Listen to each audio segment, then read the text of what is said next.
Литературата има усет за своята значимост в колективното осъзнаване на историята, но тя знае своята мисия по отношение на географията. Без поетите и художниците една страна би била просто отрязък по територия. Само една естетическа трансформация може да превърне родната земя в пейзажи. Топографирането в литературата – това е вписването на значимите за един народ места в поетическата география на неговия език. Според Хайдегер, истината за битието се обяснява с неговата локалност. Ние сме тук, става равносилно на нас ни има. Дълбоката връзка на човека с земята, която обитава, е закодирана в езика. Етимологически погледнато, думата хора, например, е означавала земя, страна, преди да започне да назовава обитателите. Има една силна биографска композанта и в индивидуалната история на всеки човек. Любопитно е да видим как се вербализира родното, в какви термини изговаря българи на своята територия, как преживява границите на свързване и разделяне с другите. Едно място може да бъде схванато единствено в съпоставка с друго място, т.е. да бъде дефинирано чрез това, което не е. Картографията на родното неизбежно включва совалките между едно тук и едно другаде. Назоваването на българските реки и планини, върхове и долини носи удоволствието от изричането, сякаш картата на родината трябва да бъде преведена в слово, за да стане своя. Така, например, топоседе на българското в литературата често се внушават чрез литота или синекдоха, спретната каштурка, родна стряха, педя земя.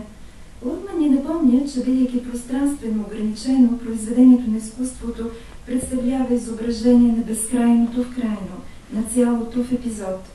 Тогава тези скромни риторични фигури се явяват най-адекватните изразни средства за случая. Те насищат с топлината на мястото, космографията на пространството, а поетическата картография кара да видим с нови очи и историята, и географията.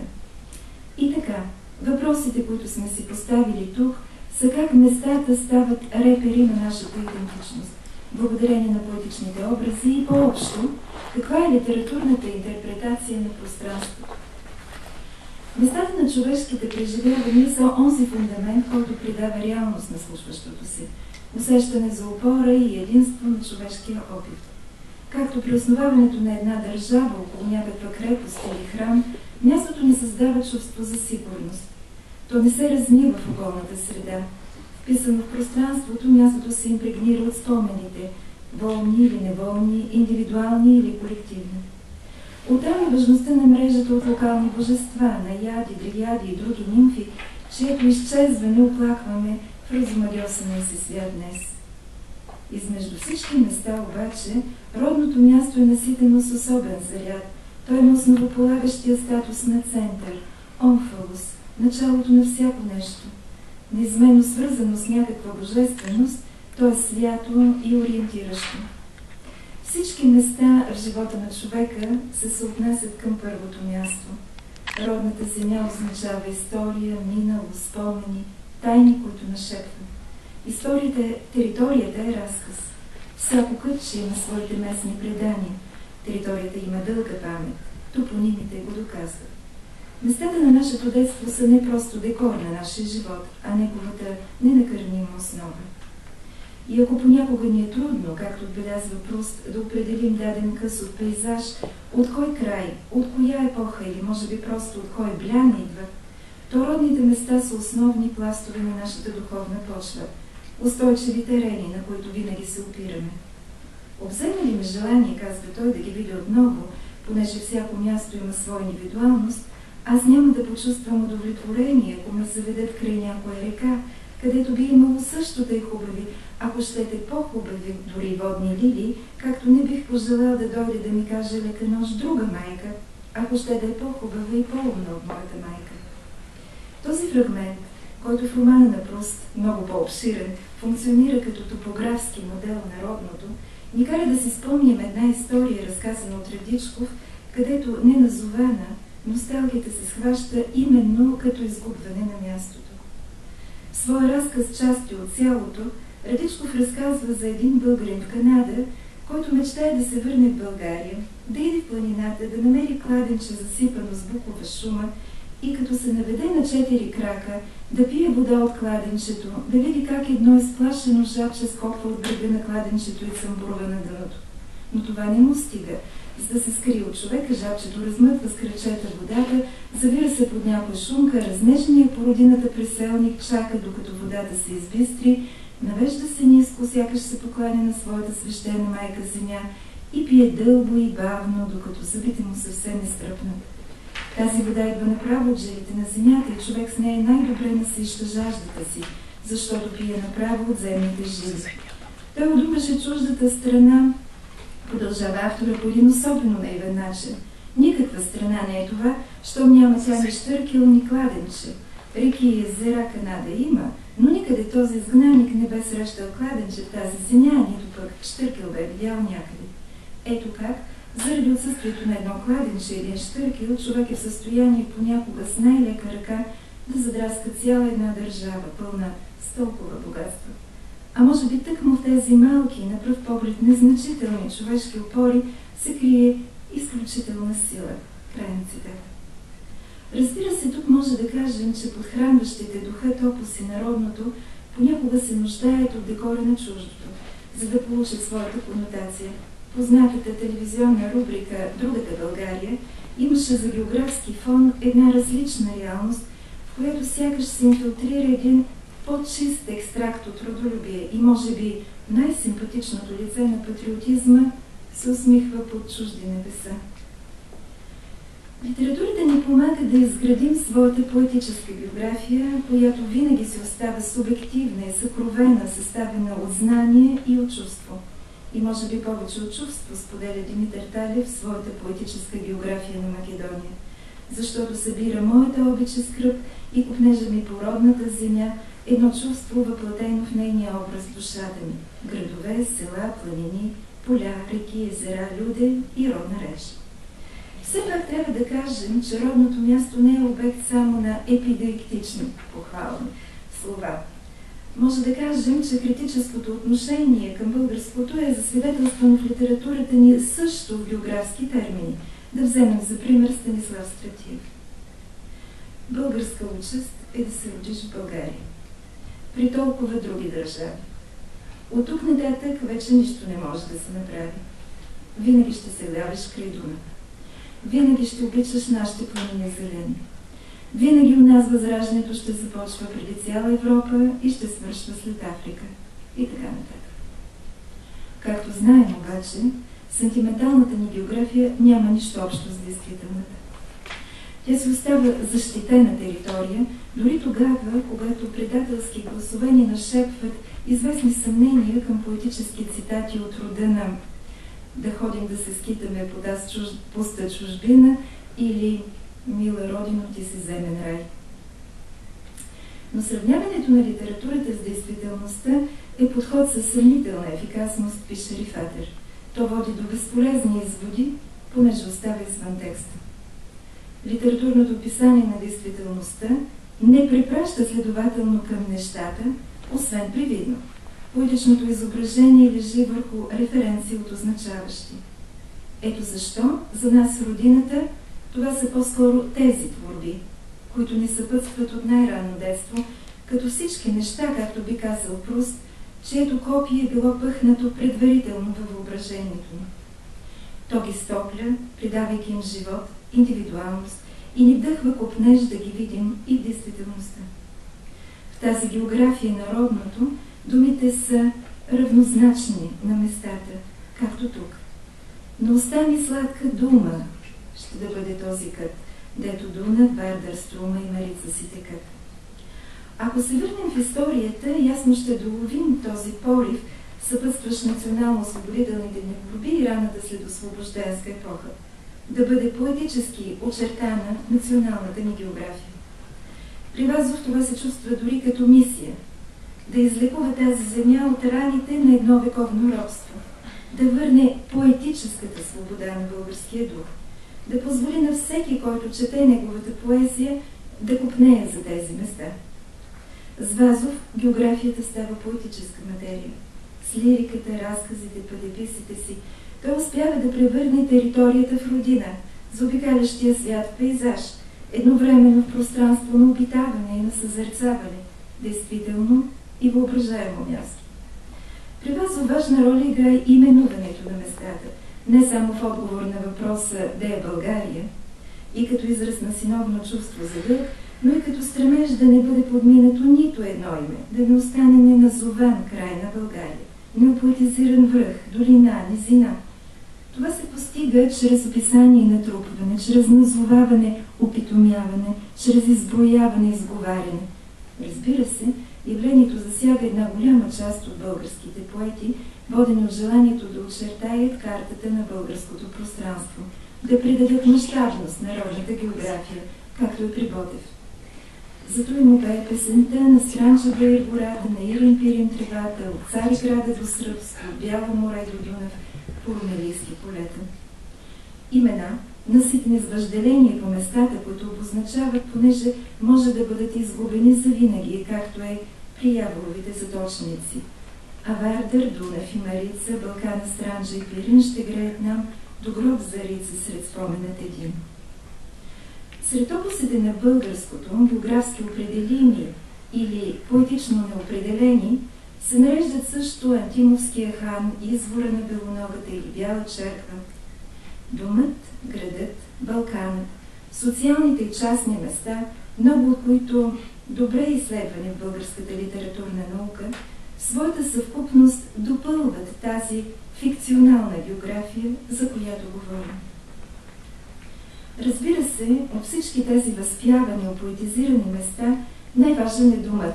Навсякъде другаде човек е изгубен, подхвърлен на произвола на демоните на пространството. В цял един исторически период от нашата история заминаването е отеквало болезнено. Над него е тегнало бремето на принудата, на изгнанието, на несвободата. Тъкмо в този контекст се е родил един поетичен топос, който и днес не спира да ни вълнува. Намираме го във Вазовата Загорка. Нерадостно юнак ангел тръгна за чужбина, никой китка не уви му салена топлина, не дойде да го изпрати мома пастропола, нито сълзи да порони при плачето пола, дето майки, сестри, дружки, по обичай стари, посрещали, изпращали роднини, другари, дето толкова с думи сладки и сълзи салени преди дългата раздяла за добро видение. Бележка на Вазов към поемата гласи: по България е било обичай, когато някой тръгне за далечна земя, семейството му да го изпраща до известно място или дърво извън града или селото. Там се разплащават за последен път. Такива пунктове имали понякога названия изразителни, като плачи топола, плачи орехче при Сопот, плачи камък при Калов или прочее. Тези изпълнени с противоречиви чувства места на сбогуването отпращат към различни поетични интерпретации на дилемата за оставането и заминаването, корените и крилете, към колебанието дали да изградим своята съдба тук или да потърсим щастие другаде, архитектурната метафора срещу географската. Различните епохи имат своите различни доминанти и из времето едно друго поколение творци ще смени твърде обвързаните с земята си автори, които ни карат да говорим за Добруджа на Йовков, Софийското поле на Елин Пелин или Македония на Талев. Колкото повече се приближаваме до днешния ден, толкова повече се сблъскваме с писатели-космополити, които изразяват друга визия, според която на мястото се гледа по-скоро като на топографски инцидент. Носталгията по родния край ще се окаже в сериозна конкуренция с носталгията по големия свят, както е, например, при Багряна или при Далчев. До днешния ден, когато един от най-фреквентните топоси народното стана Терминал 2, неизменно присъстваш в най-новата ни литература и кинематография. Ако обаче се взрем в поетичните образи на родното пространство, ще видим, че съществува една постоянна смяна на перспективата по отношение на териториалната проблематика. Територията е знак, виртуално отворен за всякакви значения, а играта с перспективата води до различен тип интерпретиране на човешките пространства. Така в много от случаите родното място е постигнато с помощта на умалителни фигури, както вече стана дума, кът свиден Емил, бащино ми огнище, свидна ми мала градинка, като валоризиране на моето място в големия свят. Тези образи, миниатюри, дистанциите са малки и читателят има усещането, че е вътре в интериора на поетическата сцена, което създава ефект на интимност, например в Родна стряха на Рамбо Сирик. Една устойчива поетична метафора определя родната ни земя като една човешка длан. Явлението да бъде придавана определена форма на даден отрязък от територия е широко разпространено. Да си спомним за бутуша на италианците или хекзагона на французите. В конкретния случай обаче се намесва антропоморфизацията, в която се долавят очертанията на един далечен архетип, при който тялото задава своя модел на света. Размерите и разстоянията попадат в неевклидовото пространство на преживяванията и разколебават отношенията между голямото и малкото. Но аз те меря не по разстояние, както е при Джагаров, или както е по Радичков. Била съм по други земи, с големи мерки ги мерят, на хектари и мили, на версти и километри, и трябва да кажа, че това са големи земи. Но никъде не съм видял земя по-голяма от моята, защото това е земя, която измерваме с човешката педия. Отново Радичков, една истинска апология на умалителните имена, отбелязва: Бог създаде света, но не се трогна от него. Дори с пръст не го докосна. А човекът умали създаденото от Бога. Трогна се от умаленото и не само, че го пипна с пръст, но го и погари. Да вземем един от най-ярките поетични образи на градината в българската литература. В нашите исторически условия ги няма архитектурните градини на класицизма, нито пейзажните градини на романтизма. Но пък и има градинката на Гергана, в която се оглежда една позната парадигма на родното като райско кътче, заплашено да бъде погълнато при досега с големия, с враждебния свят. Макар и в своята миниатюрна версия, обрисувана в поемата на Славейков, тя носи всички характерни елементи на градината. Утопично място на ценност на оцеляване, символ на културата сред околния хаос, един истински локус аменус, място на щастието. В паметта на всеки от нас са тези стени с драчец, обрасли, теминушка дъхава между къдрави шубрачки и мезухарец в равнище, дребен бусълчец черночек и крехка върбица клоната. Ако направим скоба и решим да наредим това изобилие от литоти и умилителни названия в поетическите описания на родното до практиката на умалителните лични имена и названия в езика ни, се натъкваме на своеобразен феномен. Той ни приближава до това, което древните гърци наричали хипокоризъм, хипокористикус, и го свързвали с детски език. Изкушаваме се да кажем, че в по-новата поетична космогония на българите доминира това акцентиране върху малкото, това скъсяване на дистанциите в пространственото съзнание. И ако са верни хипотезите, че човек проектира своя вътрешен атлас върху външния, който той нагажда спрямо изначалния, закодиран в съзнанието на поколенията вътрешен свят, се получава любопитен, изпълнен с диминутиви и провокиращ нееднозначни интерпретации образ на българското поетично въображение. Но тъй като в литературата рядко има нещо, което да не е представено със своята противоположност, бързам да добавя, че това далеч не е единствената възможна поетическа интерпретация на пространството в българската литература. И понеже изкуството ни предлага едно познание за света с постоянна смяна на перспективата, може да имаме и обратния случай на емфазис и амплификация, на създаване на спациоморфни, гигантски образи, при които човешкото се разраства до космографското, подобно на антропоморфните карти на Опицинус, онзи ренесансов поет и художник, който придавал на физическия свят чертите на моралния и в чието географски идентификации макрокосмосът придавал човекоподобни форми.